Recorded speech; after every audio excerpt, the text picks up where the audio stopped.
Hello, my name is Patrick Blevins, and today we'll be talking about TC cells versus TH cells. Today we're going to talk about just a basic overview of each. We're going to talk about their major functions, and we're also going to discuss how they work together. We're just going to jump right on into it.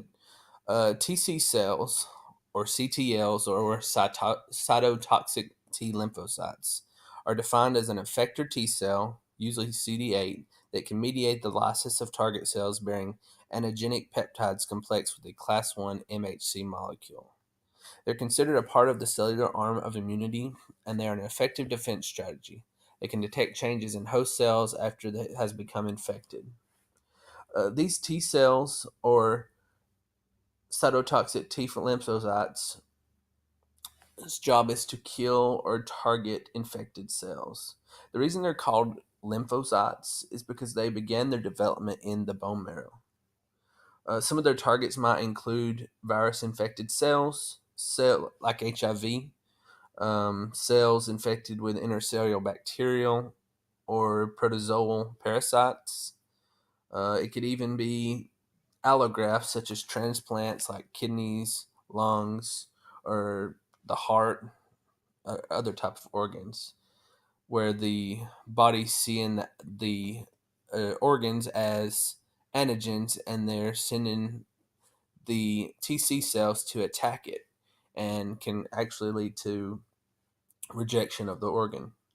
And the last cell that I put that it would target would be cancer cells. Um, they don't always are not always capable of killing the cancer cells, but they are going to attack to try to kill it. There has been some study and some promise in the cancer therapy containing CTLs. So they're focusing those CTLs on the cancer cells and trying to use that to destroy the cancer. Most of these TC cells belong to the CD8 subset of T cells. Um, and most of the CTLs will die of apoptosis when they've done their job, so when they've completed the job.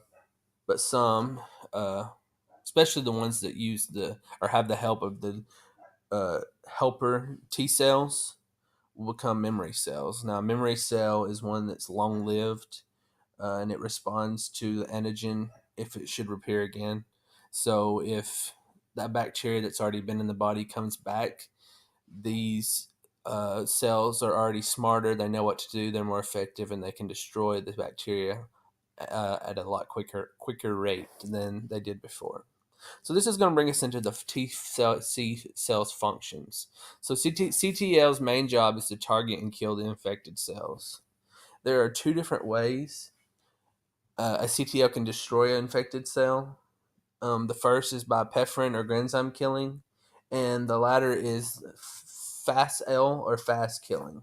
So in the penetrant or granzyme killing, CTLs have cytoplasmic granules that contain the proteins perforin and granzymes. And when the CTLs actually bind to its target, the contents of the granules are discharged by the process exocytosis.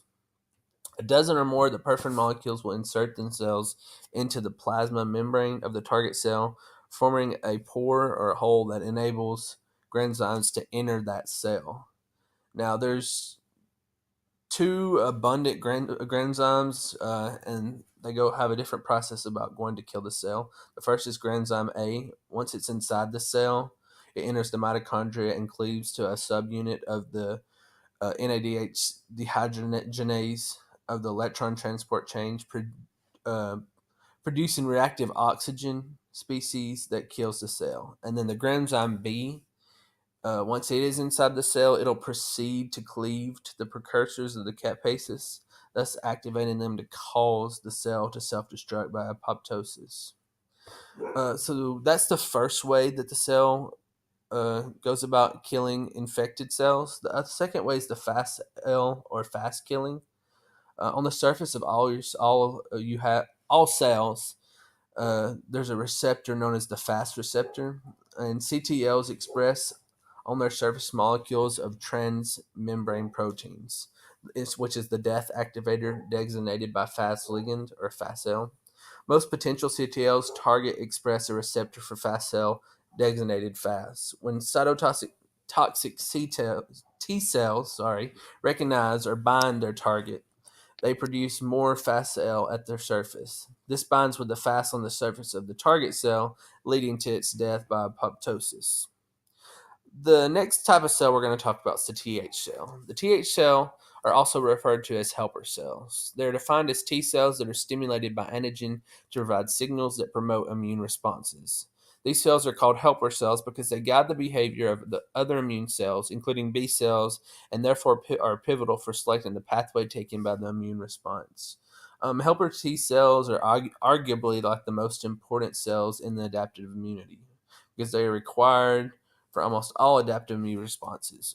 They not only activate B cells, but they to secrete antibodies and macrophages to destroy ingested microbes, but they also help activate TC cells to kill the infected target cells.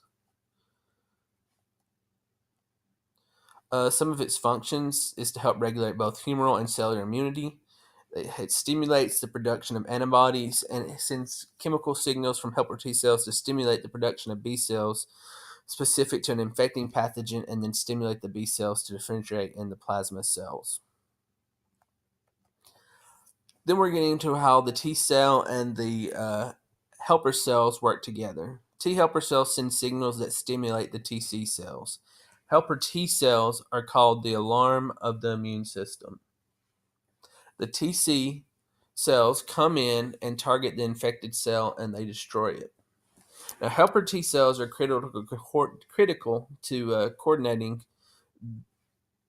the activity of the immune response. The chemical messages they secrete, or the cytokines, stimulate the nonspecific immune response to continue, and it strengthens and boosts appropriate specific responses.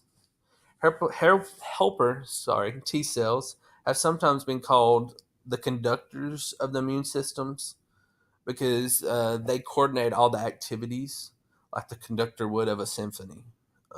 They've also been called the generals of the immune system because they call the troops of the B cells and the T cells and other helper T cells to go into battle against invading pathogens. Some signals sent by the T cells stimulate the TC cells. They're calling the TC cells to come in to fight the infected cells.